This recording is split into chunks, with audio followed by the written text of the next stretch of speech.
I didn't have aspirations of being an anchor. I really just love storytelling. You're streaming ABC News Live, reporting from Rolling Fork, Mississippi, London in Alaska.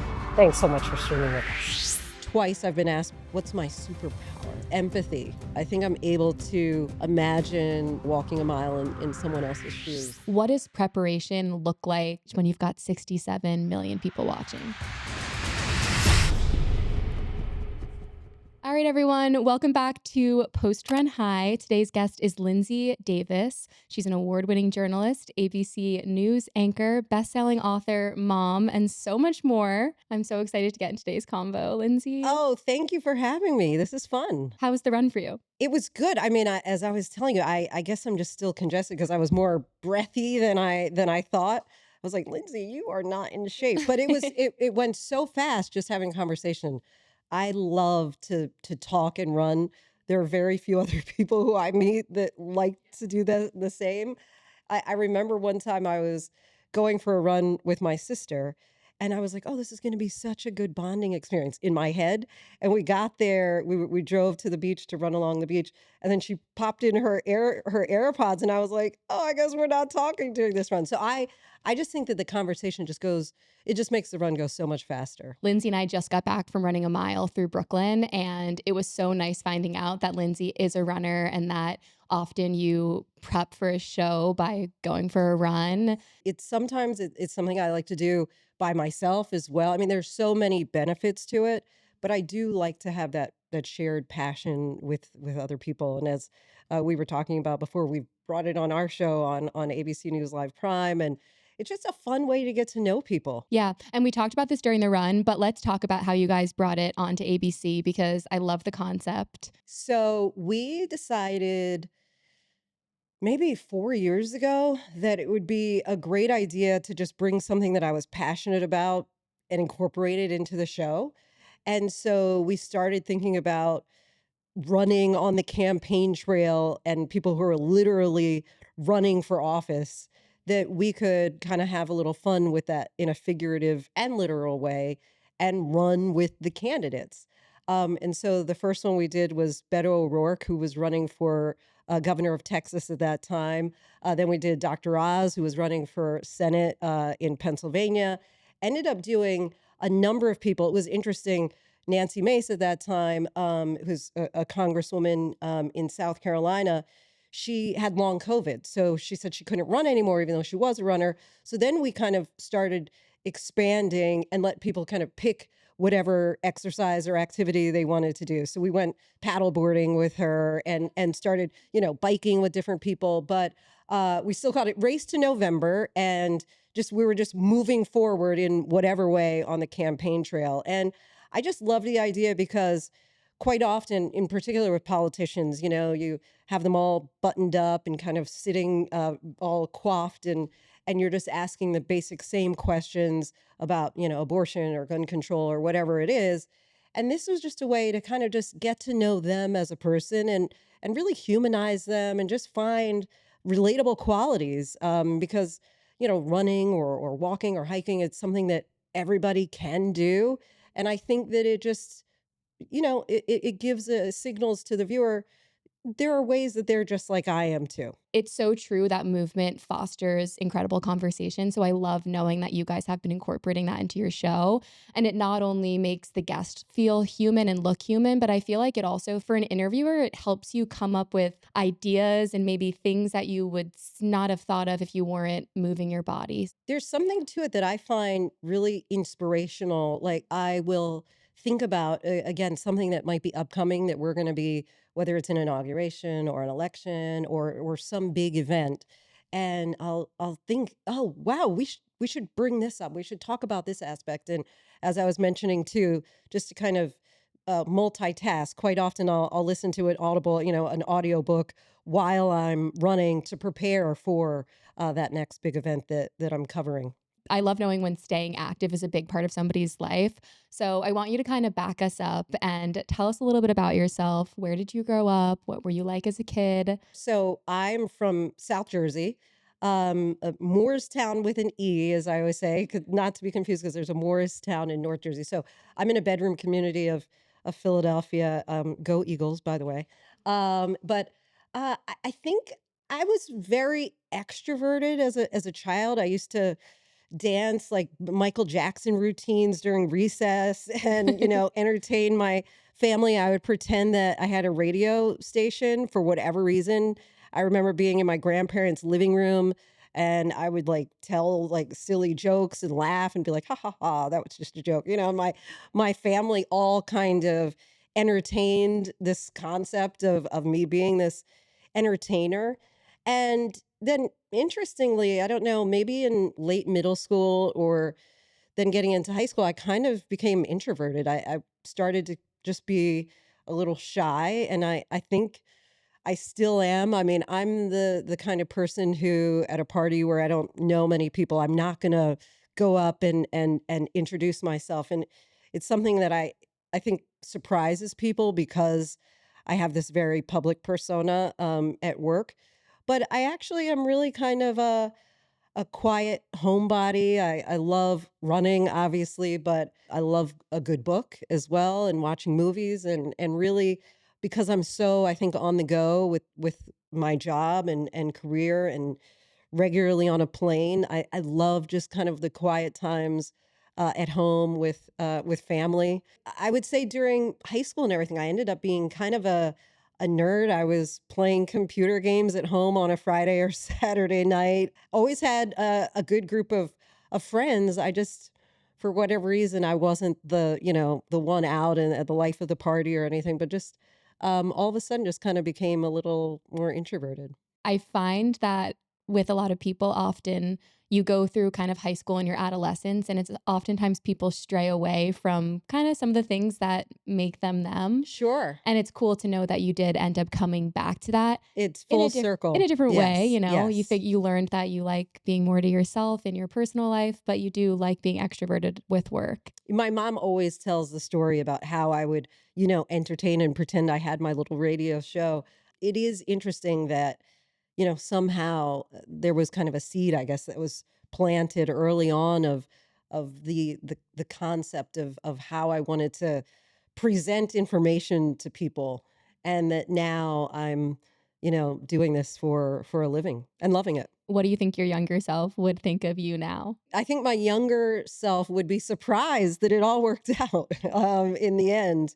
Again, just because I kind of went through that period where I think I kind of like shrunk a little bit. Like I just wasn't like the big personality. And I can't even think of, what it was that caused that. But yeah, I was very into sports. I think it wasn't until I maybe was 30 that I ran more than 3 miles ever, at one time.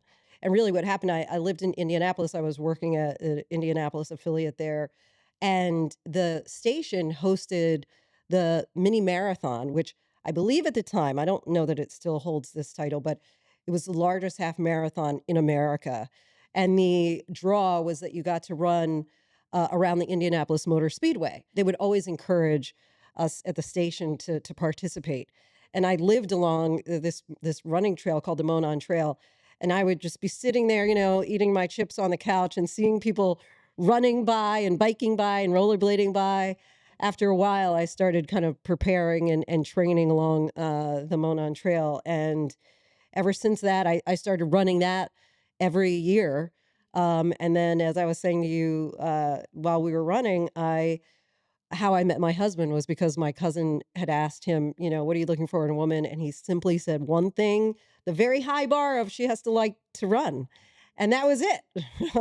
Even though I have some other qualities I think I can bring to the relationship. It's amazing the people that you meet through running. Let's back up. I want to know how you got into journalism and what it was about journalism, outside of loving entertaining people as a younger kid. What was it about journalism that you were interested in? So I went to University of Virginia. At the time, they didn't have a communications major, but I wanted to be a psychologist. I figured out, I think, you had to declare, I think by your second semester, what you wanted to major in. And at 18 years old, or however old I was at the time, I was just like panicked. I needed to decide. And I had already gone through in my mind several concepts. Initially, I always thought I wanted to be a lawyer. And then I felt like, if I'm in a courtroom, there's always going to be winning and losing, and I'm super competitive. And I thought that just wouldn't be very I love healthy that. ultimately for my psyche of just like winning and losing all the time for my career. And then I decided I really like talking to people. I like listening. I think sometimes I go because I write children's books also, and sometimes I go to schools and read. And like twice I've been asked by some of the students there, the young kids, what's my superpower? Which is like oh, okay, that's a good question to think about. And what I've decided is empathy. I think I'm able to imagine, walking a mile in someone else's shoes. And so I decided really I was going to be a psychologist, and then I studied abroad in London that second semester, my third year, and it was the first time I was able to just take other classes outside of psychology. I had had a Spanish exchange student from high school. For whatever reason, I ended up in the apartment by myself watching Las Noticias, watching the news in Spanish. It was almost like that Charlie Brown mom moment of like, wah, wah, wah. And just like in that moment, I said, that's what I want to do. And from that time on, once I got back to UVA, I just started now researching, okay, what steps do I have to take? Because I didn't want to leave that college to find a communications program to start all over again. So I just still graduated with my psychology degree. And then I went to grad school. So I came here and went to NYU and then because it's different now, fortunately for students. At the time, in order to get an internship, you had to get it for college credit. You couldn't even offer to work for free, for a station. So basically, I went to NYU just so I could get an internship and did end up interning at WNBC. And I just think it was so helpful just to get a foot in the door and just understand, how the newsroom works.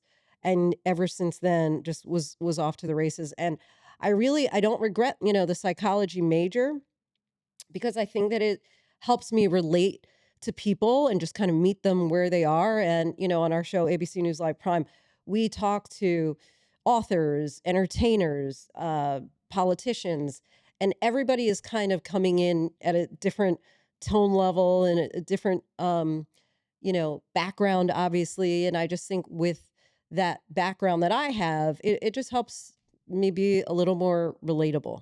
And I feel like having that psychology degree, you learn certain things and mannerisms about people, and it helps you figure out how to interact with kind of anybody. And I also love knowing that you have that very empathetic side of you, which is so important in interviewing. Quite often, I will go into an interview and I think the best question or the best interaction is nothing I planned ahead of time. It's just something I responded to based on listening. So now that what I will say, because initially I was saying, like, I was apologizing to my parents because I was like, oh my gosh, you basically have to pay this $50,000 for NYU so I can go work for free and get this internship. But what that master's degree afforded me was that I could teach college classes. And so when I was in Indianapolis, there was a Franklin College. I started teaching this writing for journalism class, and I've ended up loving being able to teach college students and just when they get it, when they grasp, there is just nothing more rewarding for me just to and just to see their excitement and their enthusiasm. And it's just I'm so blessed really that I was able to go through this journey in the way that I did because I think it's all just kind of come full circle ultimately. Absolutely. And it's amazing to be able to go back and teach students what you wish you had known when you were Right. their age. Exactly. When you first started interning at these networks, it's a very competitive industry. What was your first job when you did start working? So I was in Syracuse. I was working at the CBS affiliate there. And it was basically like a paid internship. I would go out and get MOS, like which was man on the street. So I would, for whoever was anchoring and they weren't really leaving the building, I would go out and ask the people, like, what do you think about this new law that's coming to New York? Hillary Clinton was running for Senate for the first time. So I did an interview with her at the time. Was that your biggest interview That was to my biggest start? interview in New York for Wow. sure. For Also, I sure. just have to say, man on the street style interviewing, which is what I started with as well, builds confidence and improv skills like no other. I agree. And you know what I've learned? Again, maybe that little psychology background. I am pretty good. Like, I can 90% of the time tell who's going, just their body language, who's going to stop for you and actually answer your question before like they open up their mouth. Like I'm kind of like, I'll be working with a photographer and they would say, well, what about this guy? And I was like, no, there's no way he's going to talk to us. Like, and at a certain point, you just want to be really sensitive to time and making sure you can get, come back with those like four different sound bites. So I think I'm very perceptive in that way, who's actually going to talk to you and give you maybe like a decent answer. Some people will surprise you for sure. I remember a bunch of people were sick for Columbus Day that year. And so they just needed me to go out and do an interview. It was my first time on air. I was super nervous. I had no idea what I was doing. I wrote a script that was maybe like 5 minutes long, and really it needed to be a minute and a half. But that was it was just very fortuitous because everybody was sick. So it was like they turned around like, Lindsay, you're going out and doing this, kid. And shortly after that, they allowed me to come back and keep doing it pretty regularly after that. And I know there was another big moment like that in your career. You went from correspondent to being an anchor in Sure. 2020. What was the learning curve like going from correspondent to anchor? And you can tell me if I'm getting the terminology wrong. Oh, no, you're right. I'm right? 100%. As I was always like working my way up the ladder and getting to bigger markets. So I started out in Syracuse, then I was in Flint, Michigan, then I went to Indianapolis. So during my time in Indianapolis, and I ended up being there for about 5 years, I went from the weekday morning reporter to weekend anchor. Well, then I was doing both. I think then I became like night beat reporter and I did that 3 days a week and then I anchored 2 days a week. So I kind of had that skill set of being able to anchor and report. I didn't have aspirations of being an anchor. I really just love storytelling. I like talking to people, I like telling their stories. Just kind of fell into the opportunity to anchor again, even though I always had loved it when I was in local news and being able to do both. What do you think is the difference between reporting and being an anchor? I feel when you're actually out on the street and going to the bridge collapse, the plane crash, whatever it is, you're actually gathering the different elements for the story. You're talking to people, you're seeing the visuals, and you're focused on just that one story for the day. When you are anchoring, you're more removed quite often and you're telling all of the major headlines of the day and you're tossing to different people who are out in the field or on the scene at a different location. So you kind of become a jack of all trades and know a little bit about a lot versus when you're actually the correspondent or reporter, you know that story in and out. You have your sources and contacts, and you're keeping up with them and really staying on top of any developments with that particular story. As an anchor, what I'm there, it's kind of my job is to tell you what's happening in the world today. Are you safe with regard to, war or COVID or stocks, what all the different aspects of any given day's news. It's amazing the range of topics that you guys have to cover on a daily basis. Is there a briefing that you go through before going on air? So every day for Prime, we have a 12 o'clock seniors call. Really, it's not too long, maybe 15, 20 minutes. And we're just kind of discussing the obvious headlines of the day, the things that we want to flesh out a little bit more and give a little more nuance and give a little extra time to. And then some of the more what I would call fringe stories. So some of the stories, because we have the luxury of time, we're able to kind of add in some stories that you may otherwise not have heard of.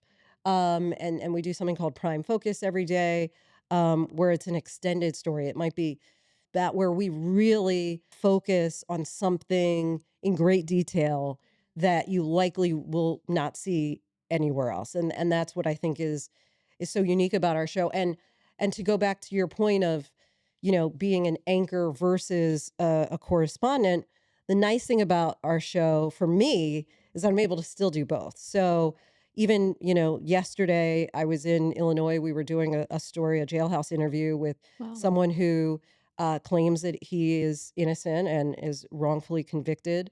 So I'm able to kind of get off the desk every once in a while and still have those direct connections and do the reason why I got into this was the storytelling. And so it's really, again, I'm kind of living a dream in that quite often you're one or the other. And I am able to do both. In the setting that you were in yesterday, what is your approach to getting him to open up? I don't tend to bring notes. So I think that when people see like the notepad and like the pen and oh no, but that's no I'm that's kidding. yeah. On my runs, I don't bring notes. I just think especially in a scenario like that where you want to disarm. Um I like to look at it as a conversation and not an interview. And so I'm approaching it like, let's just talk. I will say quite often, which I really see as a compliment, people will say, "Oh, wow, I just felt like we were just having a conversation. That was so easy. I was so nervous about this, and that was painless."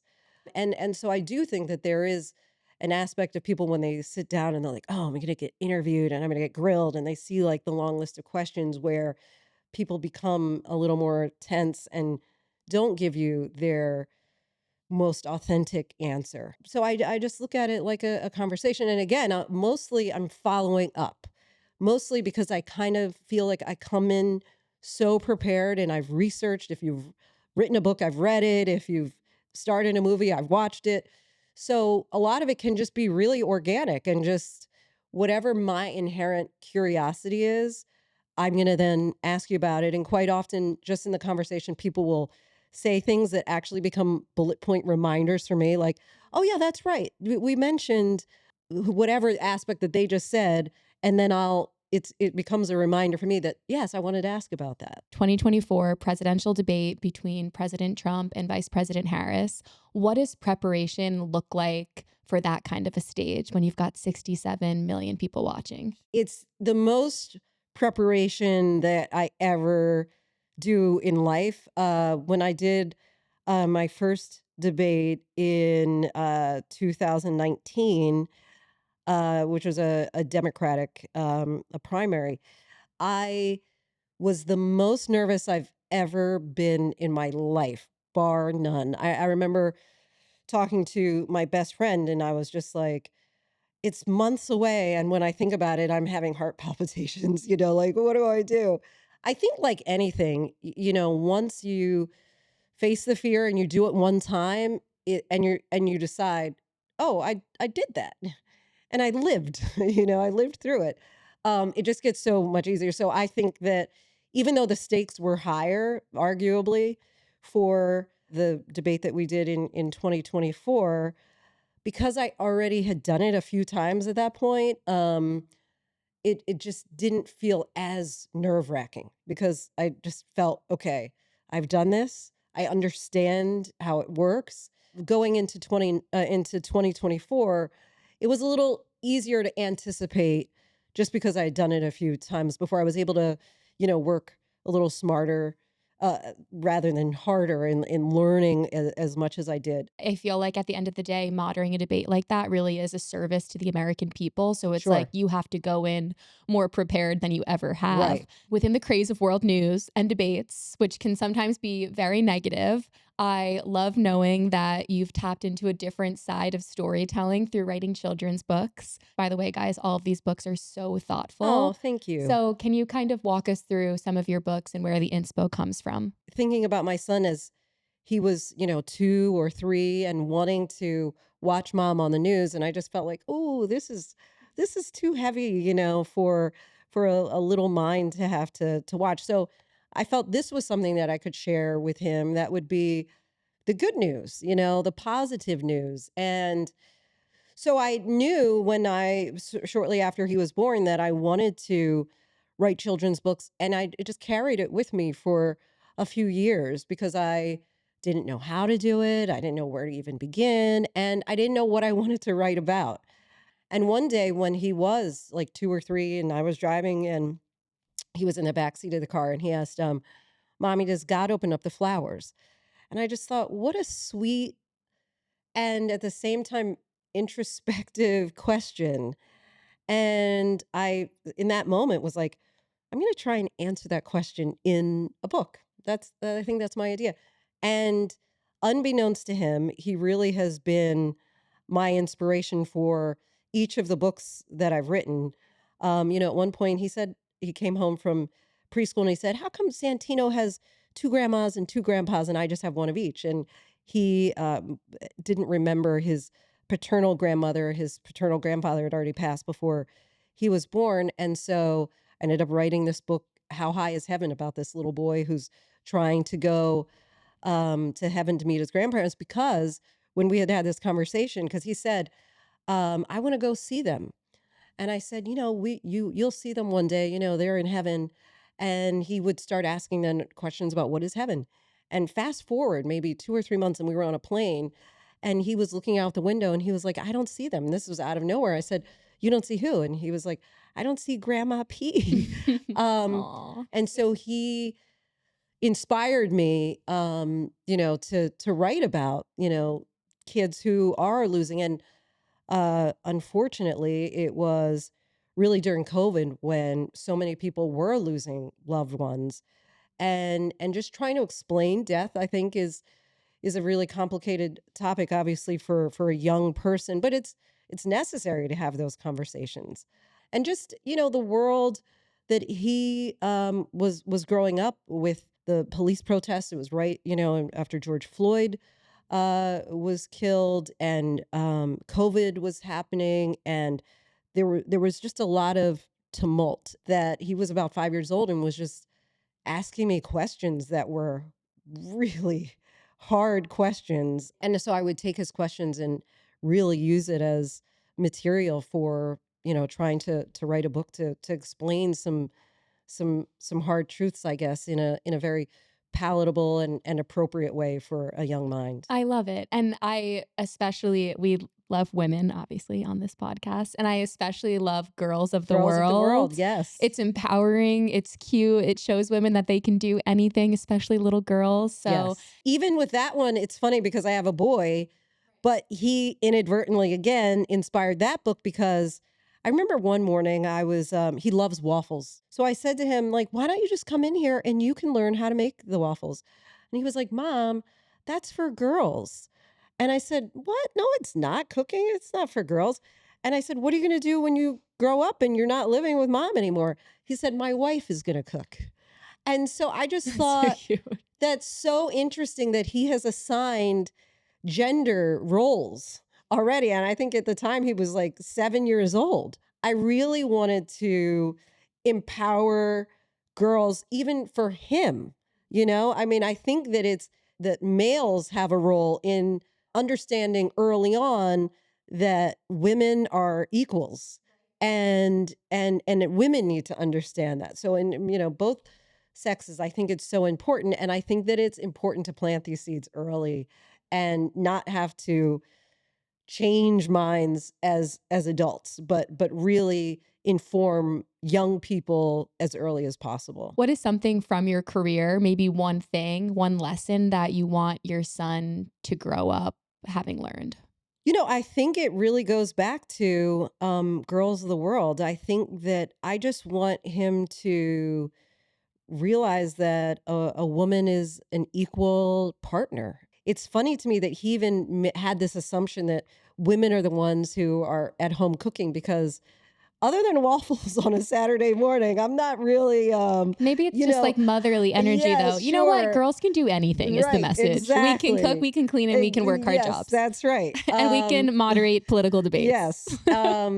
I think also I want him to know that he can do anything that he wants to. I think that early on my parents instilled in me and I have an older sister that the world is our oyster and the sky is not the limit. And I think I was either smart enough or silly enough to believe them. And so I want to instill that same concept in my son that, there's a famous quote, whether you think you can or you can't do something, you're right. And I think so often we limit ourselves, we put parameters and closed doors, and believe that, our options are limited. I just want him to grow up believing that he can do it. If he thinks about it and just wants it, that and desires it, that he can do it. As somebody that wants to get into the world of broadcast journalism Mm. and become a great storyteller on my own, what is one piece of advice you have for me? Whatever you do, there's a quote that says, if you want to write books, it's write like a reader, right? And so you start to, whatever you're consuming, you start to get an appreciation for what works, what is effective, what draws you in. So I would say watch the news. If you want to be on the news, or, if you want to be an anchor, if you want to be a reporter, study the people. Find your favorite anchor, find your favorite correspondent. What makes them your favorite? I mean, the thing is, we are invited guests into people's homes. And what makes that person stand out that you trust them enough to invite them into your living room every day? And so that's my number one piece of advice. Whatever it is you want to do, find who you think is the best person to do it. And that's not to say that you become or emulate that person, but I think you just get a sense of the style and effective and what works. And in an aspirational way, what is that person doing that, and what are some of those takeaways that I can use to incorporate into my own style, into my own voice. And I think that that's something that I wish if I could go back, I really would have paid attention at an early age, 12, 13, 14, to really pay attention to, because ultimately storytelling, I think, is a formula. I think there's a style. I think there is a sensibility that you over time learn. And I, just happened was like kind of in my early 20s when I was learning it. I wish I had learned it a decade earlier. I was asking somebody the other day, a mentor of mine, is there a class you can take to get really good at interviewing?